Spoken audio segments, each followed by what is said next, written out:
Oke, shalom, selamat pagi semuanya. Bersyukur, berterima kasih pada Tuhan. Pagi hari ini kita boleh bersama-sama lagi datang menghampiri tahta kasih karunia Tuhan. Kita bersyukur, kita mempunyai Tuhan yang setia, sehingga Dia menjadi tempat pengharapan bagi kita.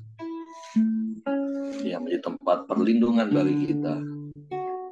Dan biarlah sepanjang hari ini hati kita melimpah dengan ucapan syukur, mulut kita penuh dengan pujian pengagungan kepada Tuhan. Bapa, kami bersyukur, kami berterima kasih kepadamu. Terima kasih buat sepanjang malam tidur nyenyak yang kau berikan bagi kami. Pagi hari ini kami boleh bangun dengan tubuh yang diberkati, dengan kekuatan kesehatan yang baru yang datang daripada Tuhan. Dan kami bersyukur karena kami boleh mengawali seluruh hari kami ini dengan kami boleh datang menghampiri tahta kasih karunia-Mu, menaikkan pujian, syukur, penyembahan kami kepadamu, menikmati firman-Mu. Terpujilah nama-Mu, terpujilah nama-Mu Tuhan, sebab Engkaulah Tuhan pengharapan kami. Engkau Tuhan perlindungan bagi kami. Haleluya. Tuhan, Kaulah pengharapanku, ku percayanya kepadamu. Yesus, Kaulah perlindunganku, Engkau yang selalu puji. Tuhan, Kaulah pengharapan. Tuhan, Kaulah pengharapanku, ku percaya hanya kepadamu. Yesus, Kaulah perlindunganku, Engkau yang selalu puji. Amin. Mulutku penuh dengan pujian kepadamu, ya Yesus Tuhan. Sepanjang hari ku beri pengharapan kepadamu, ya Allahku. Tuhan, Kaulah pengharapanku, ku percaya hanya kepadamu. Yesus, Kaulah perlindunganku, Engkau yang selalu puji. Ya, mulutku penuh dengan pujian kepadamu, ya Yesus Tuhan. Sepanjang hari ku beri penghormatan kepadamu, ya Allahku. Sekali katakan, Tuhan Kaulah pengharapan bagi kami. Tuhan, Kaulah pengharapanku, percaya hanya kepadamu. Yesus,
Bersamamu kami lakukan perkara besar.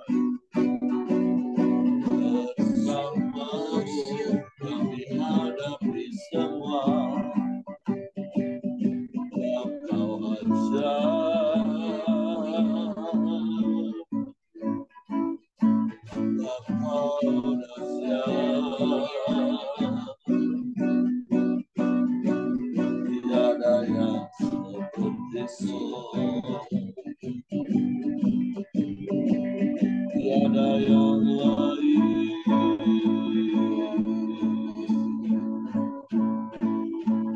hanya Engkau, hanya Engkau, satu-satunya yang layak dipuji. Tiada yang lain, tiada yang sama, hanya Engkau,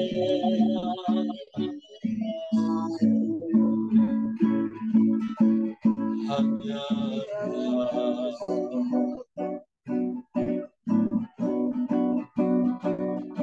Kami puji,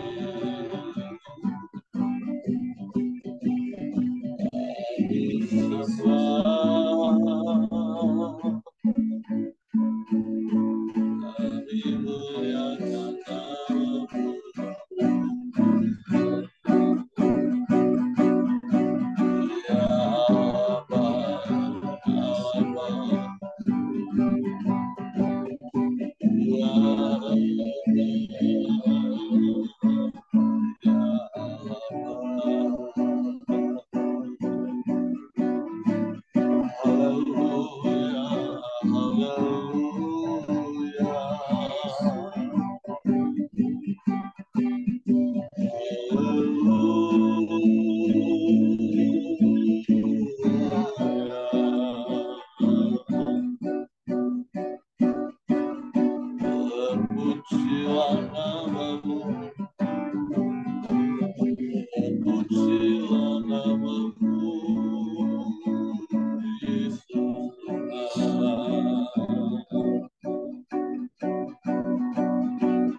hanya Engkau, hanya Engkau, hanya Engkau.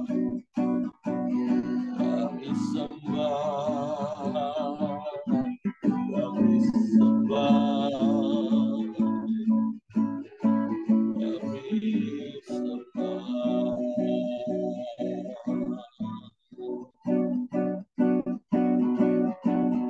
Mulialah namamu, mulialah namamu, ajaib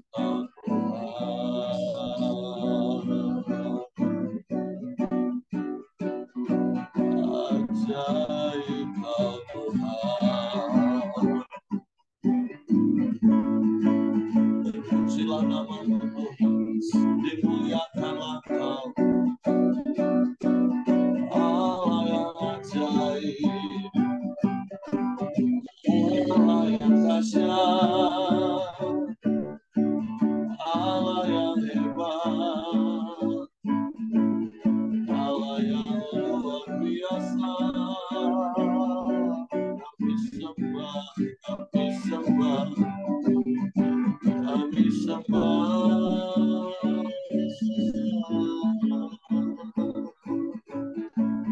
Kami puji Engkau,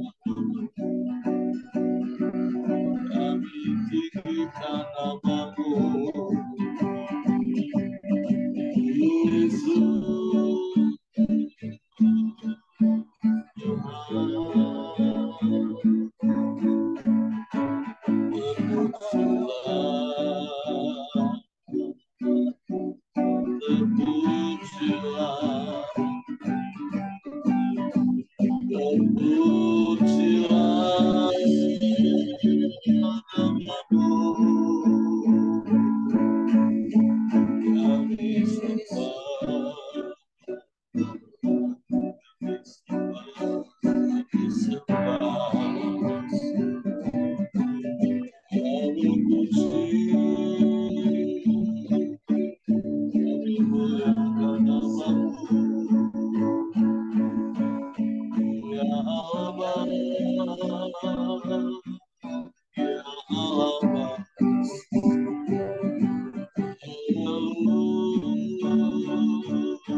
kemurahan-Mu lebih dari hidup kami.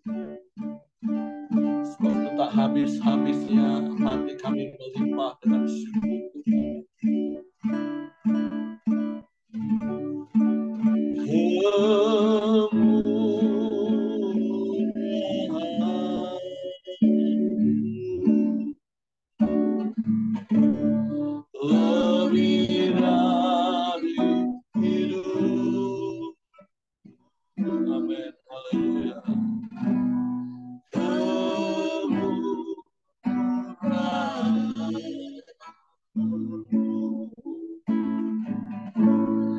Lebih dari hidup.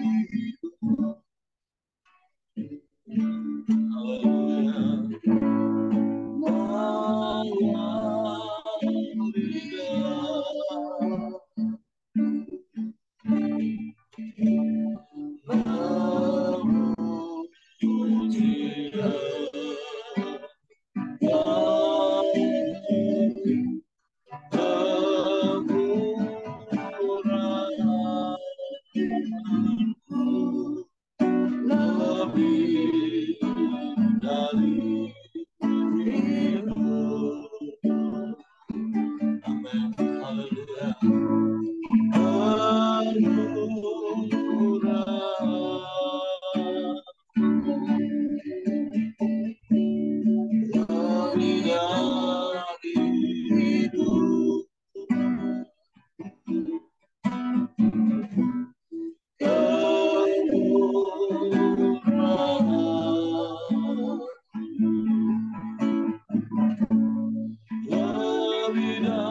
Haleluya.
Lebih dari hidup.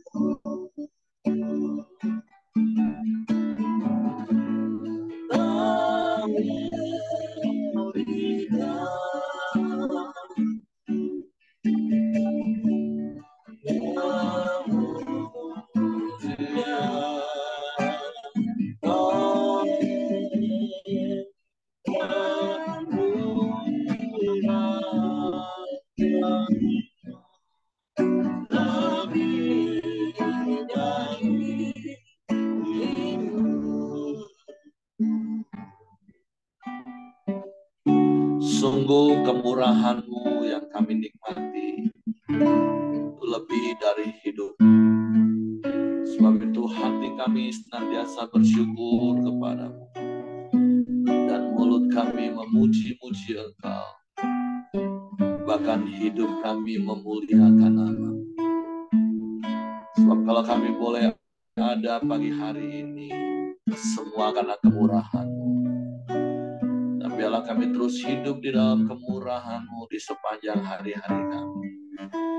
Menikmati kasih karunia-Mu, pemeliharaan, perlindungan, penjagaan, penyertaan, dan berkat-berkat yang berlimpah dalam hidup kami. Terpuji-pujilah nama-Mu. Pagi hari ini kami mau siapkan hati kami lagi untuk firman-Mu.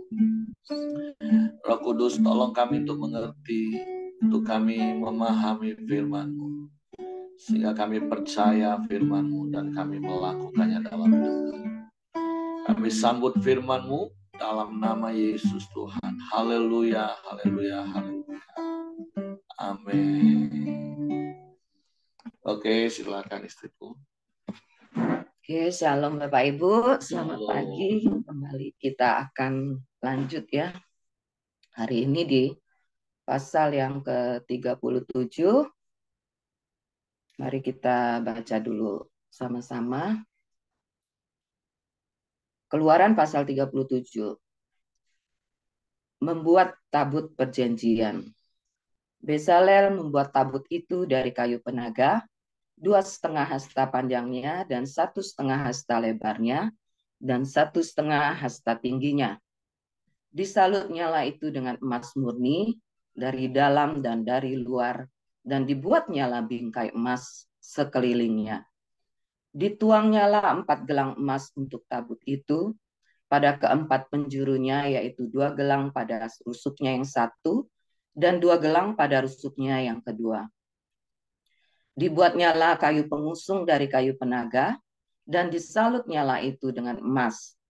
Dan dimasukkannya lah kayu pengusung itu ke dalam gelang yang pada rusuk tabut itu, supaya tabut dapat diangkut. Dibuatnya lah tutup pendamaian dari emas murni, 2,5 hasta panjangnya dan 1,5 hasta lebarnya. Dibuatnya lah 2 kerup dari emas, dan dari emas tempaan dibuatnya itu pada kedua ujung tutup pendamaian itu. 1 kerub pada ujung sebelah sini, dan 1 kerub pada ujung sebelah sana, seiras dengan tutup pendamaian itu dibuatnya kerub itu pada kedua ujungnya. Kerub-kerub itu mengembangkan kedua sayapnya ke atas, sayap-sayapnya menudungi tutup pendamaian itu, dan mukanya menghadap kepada masing-masing kepada tutup pendamaian. Itulah menghadap muka kerub-kerub itu. Membuat meja roti sajian. Dibuatnya lah meja itu dari kayu penaga, 2 hasta panjangnya, sehasta lebarnya, dan 1,5 hasta tingginya. Disalutnya lah itu dengan emas murni, dan dibuatnya bingkai emas sekelilingnya. Dibuatnya lah sekelilingnya jalur pinggir yang setapak tangan lebarnya, dan dibuatnya bingkai emas sekeliling jalur pinggirnya itu. Dituangnya lah untuk meja itu 4 gelang emas, dan dipasangnya lah gelang-gelang itu di keempat penjurunya, pada keempat kakinya. Dekat ke jalur pinggirnya lah gelang itu, yakni tempat memasukkan kayu pengusung, supaya meja itu dapat diangkut. Dibuatnya lah kayu pengusung itu dari kayu penaga, dan disalutnya dengan emas, yaitu supaya meja itu dapat diangkut. Dan dibuatnya lah perkakas yang di atas meja itu, yakni pinggannya, cawannya, piala, dan kendinya, yang dipakai untuk persembahan curahan, semuanya dari emas murni. Membuat kandil. Dibuatnya lah kandil itu dari emas murni, dari emas tempaan dibuatnya kandil itu, baik kakinya, baik batangnya, kelopaknya, dengan tombolnya dan kembangnya, dibuat seiras dengan kandil itu.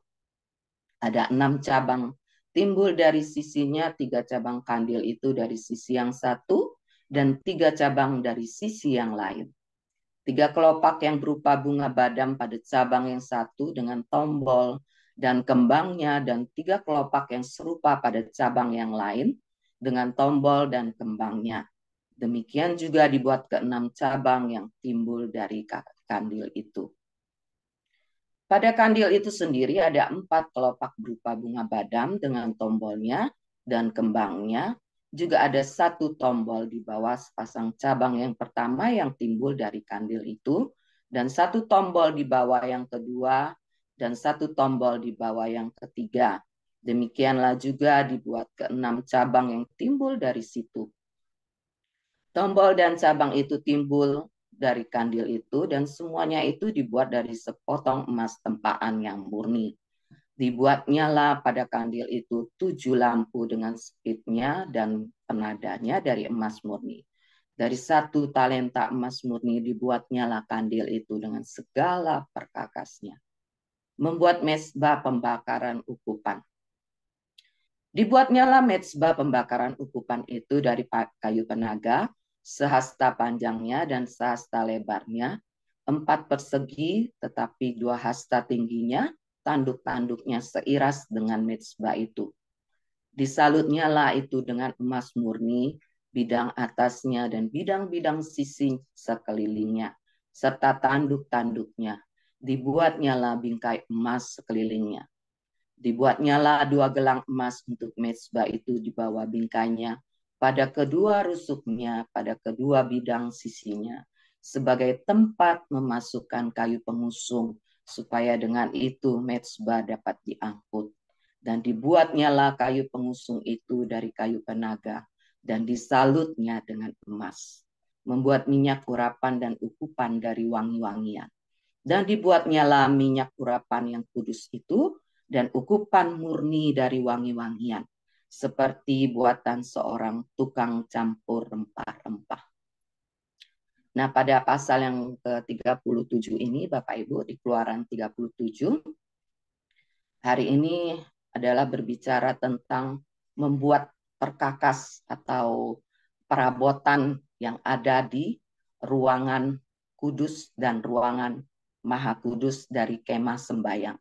Kalau kemarin kita sudah melihat pembuatan kemah sembahyang, dan semuanya itu di bagian untuk menutupi nanti di ruang kudus dan ruang maha kudus itu, semuanya itu terbuat dari emas.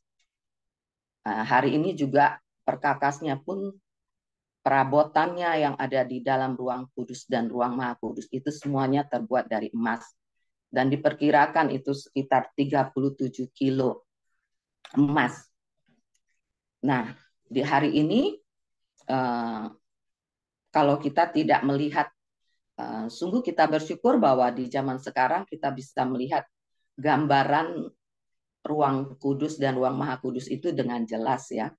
Kalau di dalam perikop pertama, bagaimana ketika umat Bezalel dan Aholiab itu membuat tabut perjanjian.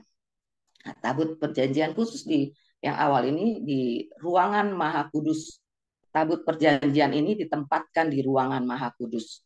Hanya di ada tabut perjanjian, dan di dalam tabut perjanjian itu berisikan 2 loh batu yang diperintahkan Tuhan untuk dibuat oleh Musa, yang berisi 10 hukum Taurat, dan juga ada tongkat Harun ketika dia menghadapi Firaun ya. Ada tongkat Harun yang berbunga. Nah, itu ada juga di dalam isi tabut perjanjian, beserta buli-buli yang berisi roti manah. Nah, di dalam tabut perjanjian itu, tabut Tuhan ini adalah melambangkan kehadiran Tuhan. Kalau kita baca di dalam perjanjian lama itu tempat kaki Tuhan bertahta. Artinya itu melambangkan kehadiran Tuhan. Dan pada saat itu hanya imam besar saja yang bisa masuk ke dalam ruang maha kudus ini, di mana ada tabut perjanjian. Bahkan tidak boleh sembarangan juga orang untuk melihat ataupun mengangkatnya. Karena itulah kenapa di ruangan kudus dan ruang maha kudus itu akan ada dibuat apa tadi disebutkan untuk pengusung, ada dari kayu pengusung, dan tapi semuanya itu pun dilapisi dengan emas. Nah, kalau kita sudah beberapa hari ini kita berbicara tentang kemah sembahyang, bahwa itu semua adalah inisiatif Allah sendiri. Allah sendiri yang mau dari sejak awalnya, bahwa Allah sendiri yang mau ada di tengah-tengah manusia. Allah sendiri mau berhubungan dengan manusia, berkomunikasi dengan manusia, sehingga pada saat itu cara bangsa Israel untuk berkomunikasi dengan Allah itu ya, bahwa Allah mau berdiam melalui pembangunan kemah sembahyang inilah. Nah, lalu wujud nyatanya pada saat sekarang ini, kita sangat bersyukur ketika kita menaikkan pujian, memang benar hanya oleh kemurahan Tuhan. Kalau kita boleh menikmati hadirat Tuhan, kehadiran Tuhan itu tidak pada zaman dulu kita hanya imam besar yang boleh masuk, sedangkan umat Tuhan tidak boleh masuk. Tapi sekarang kita bersyukur bahwa oleh darah Yesus yang sudah melayakkan kita, sehingga kita dengan bebas bisa menghadap hadirat Tuhan. Kita bisa selalu korandeo, berhadapan muka dengan Tuhan. Nah, itu gambaran dari tabut perjanjian ketika kita ada di dalam ruangan Maha Kudus. Nah, untuk perabotan selanjutnya ada di ruang kudus, itu ada meja roti sajian, ada kandil tadi disebutkan, juga ada mezbah pembakaran ukupan. Dan roti sajian itu pun hanya imam yang boleh masuk, karena pada zaman itu karena dia ada di ruang Maha Kudus. Dan besok kita akan ada di dalam pembangunan, tapi itu halaman atau pelataran. Dan besok itu di pelataran itu tidak ada sedikit pun perabotan itu terbuat dari emas.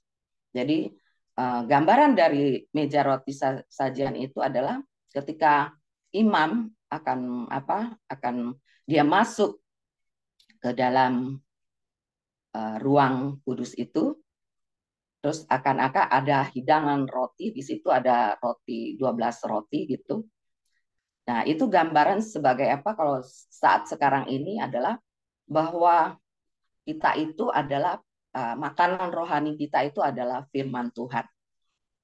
Jadi ketika kita ada di ruang kudus itu secara keseluruhan menggambarkan tentang bagaimana kita hidup di dalam pujian dan penyembahan. Dalam pujian penyembahan, bagaimana kita hidup di dalam firman, kita baca firman, kita merenungkan firman. Itulah gambaran dari meja roti sajian, bahwa kita menikmati firman Tuhan itu. Kita makan dari roti hidup itu. Dan ada perabotan yang selanjutnya adalah kandil, itu adalah penerang yang disebut juga 7 kaki dian. Ya, itu gambaran dari Roh Kudus.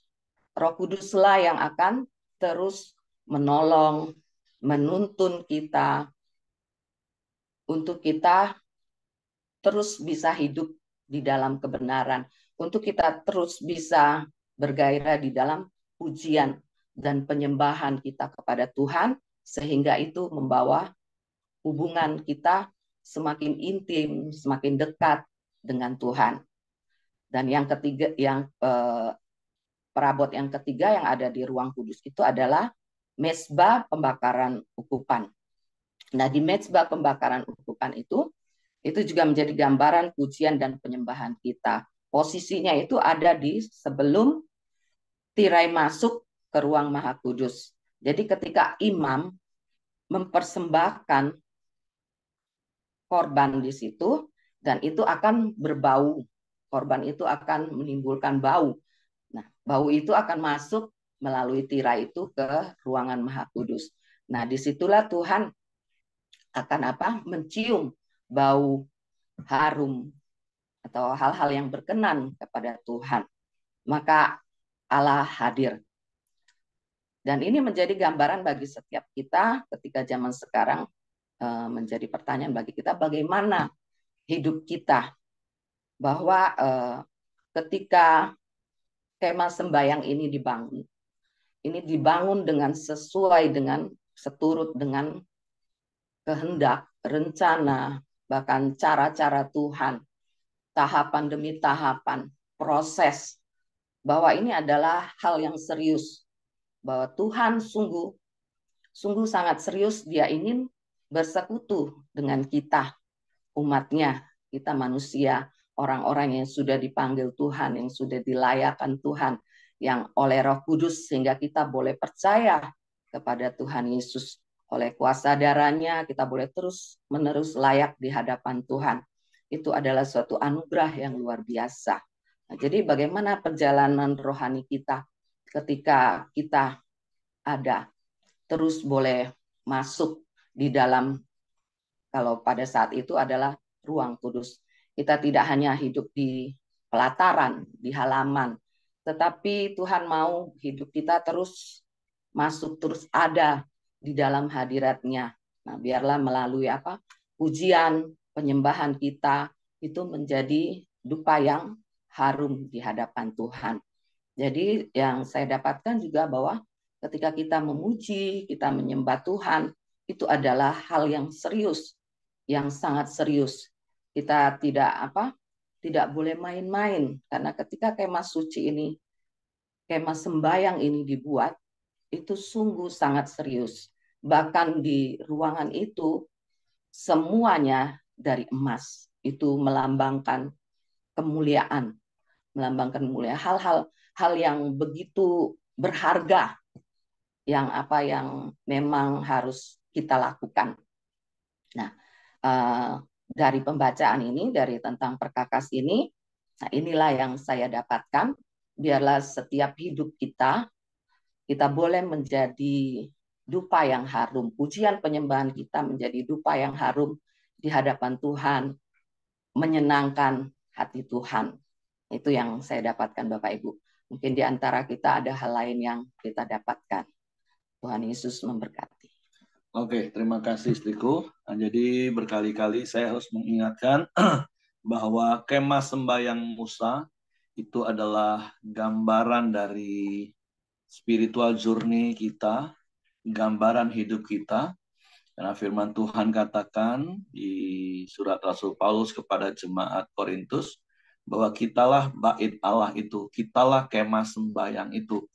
Nah, selain dari apa yang istri saya sampaikan tadi, gambaran kehidupan kekristenan kita ada di ruang kudus sampai ke ruang maha kudus, yaitu hidup di dalam urapan Roh Kudus, hidup di dalam firman Tuhan, hidup dalam pujian penyembahan, sehingga kita masuk ke ruang maha kudus, menikmati hadirat Tuhan, tempat bertemu dengan Tuhan.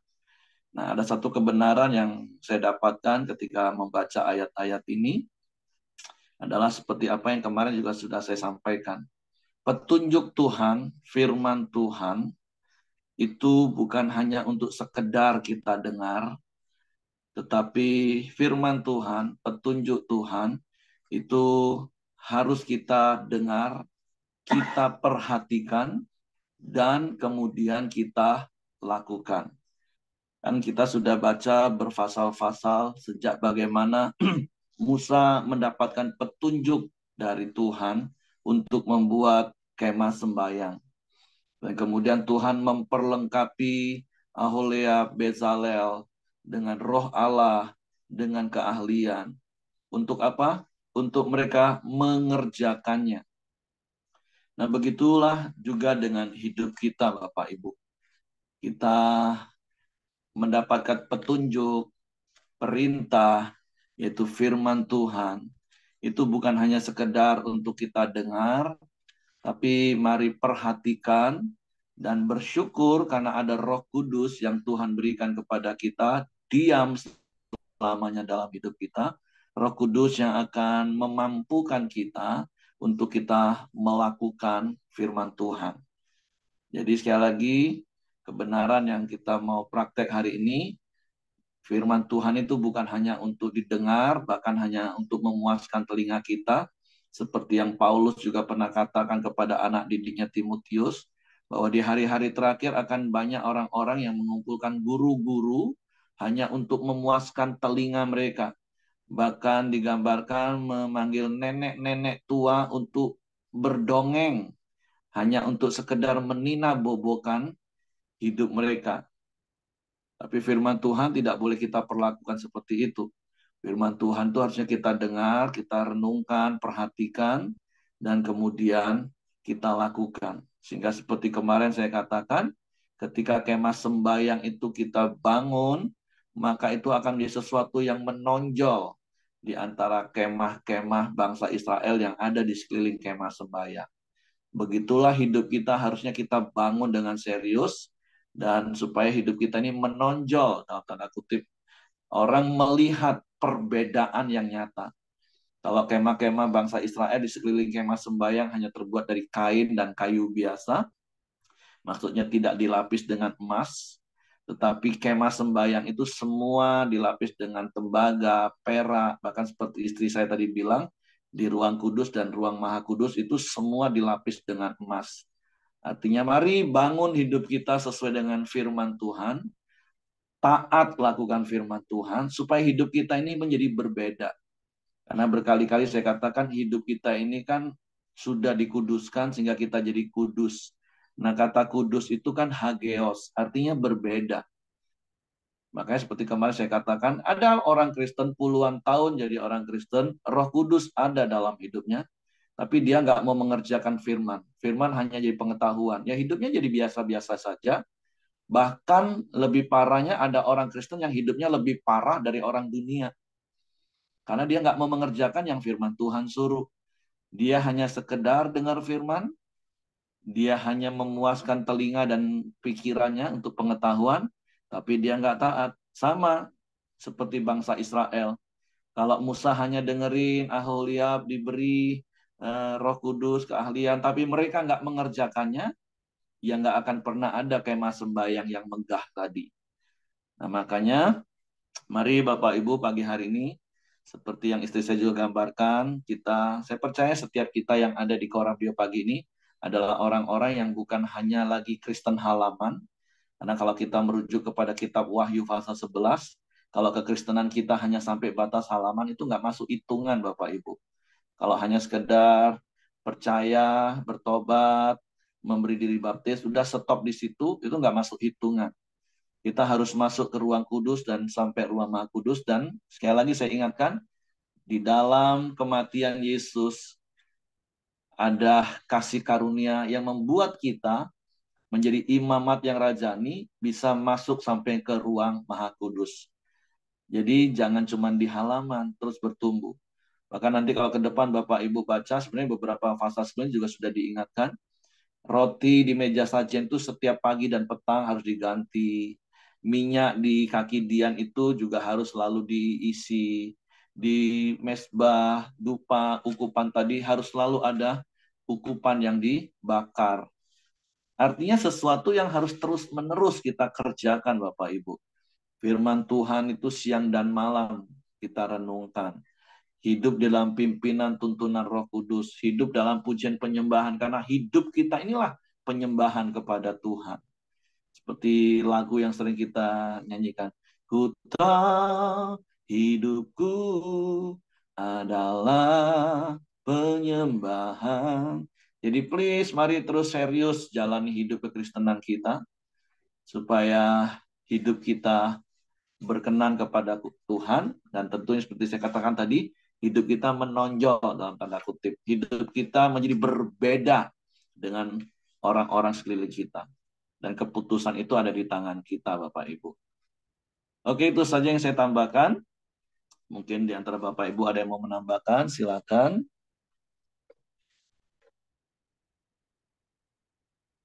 Oke, Bu Mirianti mau tambahkan.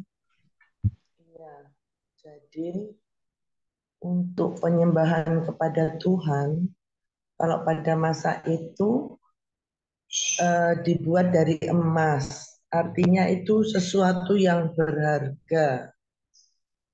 saya dapatnya begini Pak Heri. Hidup kita ini kan berharga ya. Bahkan tubuh ini berharga di mata Tuhan. Kita harus perlakukan sungguh-sungguh bagaimana merawat tubuh ini loh. Ya, makanan juga. Nggak sembarangan kita makan. Nah, saya sudah tua ini jadi semakin ingat. Setiap hari menyediakan makanan, apalagi untuk suami saya yang habis sakit ini, saya pikir ya memang harus hati-hati makanannya. Jangan ada makanan yang nanti menumpuk sedemikian rupa sehingga membuat lemak-lemak menumpuk, kolesterol menumpuk, darah tinggi. Nah, itu kita harus jaga ya. Sejak muda. Ada yang di sini selain untuk meja, untuk kandil, untuk mesbah pembakaran, itu semua kan dari emas ya. Nah, juga minyak urapan itu dibuat ukupan dari wangi-wangian. Kita beberapa waktu lalu kan berbicara tentang cara hidup. Jadi hidup kita adalah melakukan kebenaran, itu adalah pakaian kita. Gitu. Jadi tubuh jasmani dirawat seperti kita merawat mesbah untuk Tuhan. Supaya gini, kalau sesuatu dari emas itu pasti beda dengan sesuatu dari logam yang lain misalkan. Ketahanannya itu ya itu lebih tahan emas daripada misalkan dari tembaga atau dari seng gitu ya. Nah, itu Bapak Ibu, maka ya tubuh kita juga harus dirawat sedemikian rupa, dijaga, dan cara hidup kita yang kita ini sudah dibedakan, sudah dipilih oleh Tuhan, itu cara hidupnya harus memang dikhususkan untuk Tuhan. Dan pakaian kita adalah perbuatan baik, khususkan juga untuk Tuhan. Supaya apa? Ya waktu hidup ini nggak lama kok. Nggak lama. Iya. Kalau ada yang 70, 73, 76, 80, sebenarnya itu nggak lama. Maka mari kita rawat dari muda supaya tubuh ini tetap jadi kandil emas untuk Tuhan. Menjadi bejana kehormatan bagi Tuhan. Itu yang saya dapat Pak Heri. Terima kasih, puji Tuhan. Oke, Bu Mirianti. Jadi sekali lagi kita ingat bahwa hidup kita, tubuh kita itu bait Allah. Jadi harus dirawat baik-baik secara seimbang. Tentu kalau dulu sebagian orang cuma nyerang yang soal rokok. Ya, saya setuju rokok merusak tubuh. Tapi yang khotbah melarang merokok, makan terus daging sampai darah tinggi, stroke, kolesterol. Nah, jadi rokok tetap tidak boleh, makanan harus dijaga. Makanya setiap hari kita berdoanya apa? Berikanlah kami pada hari ini makanan kami yang secukupnya. Makan boleh Bapak Ibu, tapi secukupnya, jangan berlebihan. Jangan sampai menumpuk seperti Bu Mirianti tadi bilang, katakan kolesterol numpuk, garam numpuk, asam urat numpuk. Jadi gudang penyakit tubuh kita. Jadi mari kita mau hidup kita ini bukan cuma roh kita yang diselamatkan karena percaya Yesus, jiwa kita, yaitu pikiran, kehendak, dan perasaan kita semakin selaras dengan firman Tuhan, bahkan tubuh kita itu menjadi tubuh yang sehat dan kuat, sehingga kita maksimal di dalam melayani Tuhan. Hidup kita berkenan kepada Tuhan. Jadi sekali lagi, firman Tuhan bukan cuma untuk didengar, firman Tuhan itu untuk dilakukan. Seperti Aholiab, Bezalel, dan bangsa Israel melakukan, mengerjakan tepat seperti petunjuk yang Tuhan berikan kepada Musa, yang kemudian disampaikan kepada mereka. Oke, itu saja. Saya serahkan kepada Willy. Silakan berdoa. Nanti akan ditutup oleh istri saya. Ya, marilah kita masuk ke dalam doa. Bapa, kami mengucap syukur dan berterima kasih di pagi ini Tuhan. Kami masih dapat mendengarkan kebenaran firman-Mu Tuhan. Biarlah bait Allah yang ada di dalam tubuh kami bisa jaga Tuhan. Biarlah melalui kehidupan kami Tuhan, kami bisa berbeda dengan orang-orang dunia Tuhan. Orang dunia bisa melihat kehidupan kami Tuhan, bisa menjadi berkat untuk orang lain Tuhan. Terima kasih Tuhan, terima kasih Bapak. Kami mau berdoa untuk saudara kami, si Helni Tuhan, yang terkena kanker payudara Tuhan.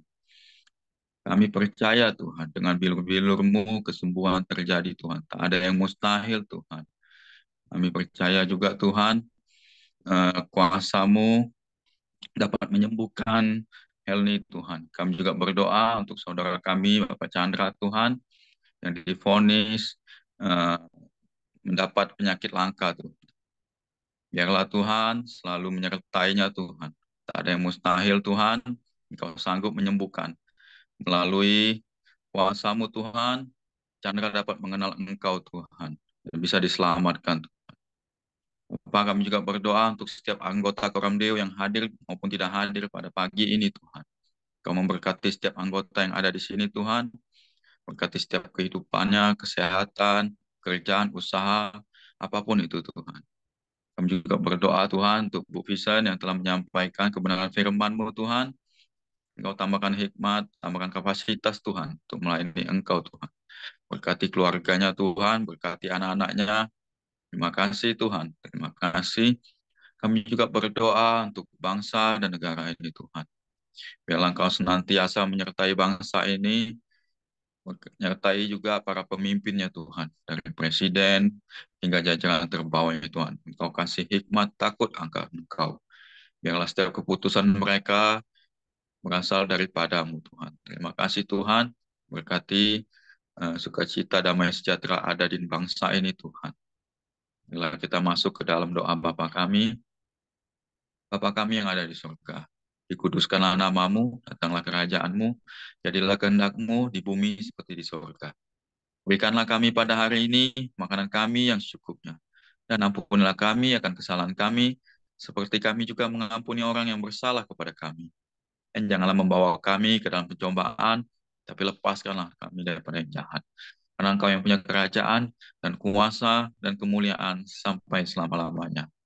Amin. Bapak, kami juga bersyukur kalau 2 hari yang lalu Pak Lukman Gunawan juga menerima Yesus dan memberi dibaptis. Biarlah Engkau dipermuliakan. Kami juga terus berdoa untuk Edison dan Desi, anak dan menantunya, serta kedua cucunya.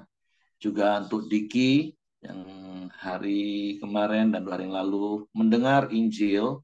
Kami berdoa, biarlah Engkau yang menjamah hati mereka. Kami merubuhkan setiap kubu yang dibangun oleh keangkuhan manusia, paradigma yang membuat hati mereka belum terbuka, tapi biarlah apa yang mereka dengar, Roh Kudus-Mu kerjakan dalam hidup mereka, supaya mereka juga boleh menerima Yesus sebagai satu-satunya Tuhan dan Juru Selamat dalam hidup mereka. Tuhan jamah Diki, Tuhan jamah Edison, Desi, dan kedua anaknya, di dalam nama Yesus Tuhan. Bapakku berdoa, biarlah setiap kami yang ada di Koram Deo ini juga memiliki hati yang mengasihi jiwa-jiwa. Mereka semua boleh mengabarkan Injil bagi orang-orang di sekeliling mereka, supaya kami melihat tuaian jiwa-jiwa terjadi. Sehingga apa yang kami terima bukan hanya berhenti dalam hidup kami, tapi keselamatan, anugerah yang kami terima, itu kami beritakan kepada orang lain.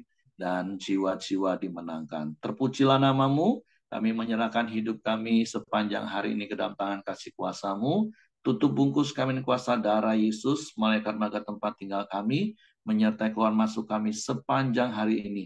Dan apa yang kami kerjakan, Tuhan buat berhasil. Terpujilah nama-Mu, kiranya kasih karunia Bapa, damai sejahtera dari Yesus Kristus, serta pimpinan persekutuan Allah Roh Kudus, menyertai kita sekalian mulai hari ini sampai Maranatha, Dia Yesus datang kali yang kedua. Di dalam berkat nama Tuhan Yesus Kristus. Haleluya. Amin. Semangat pagi. Selamat beraktivitas.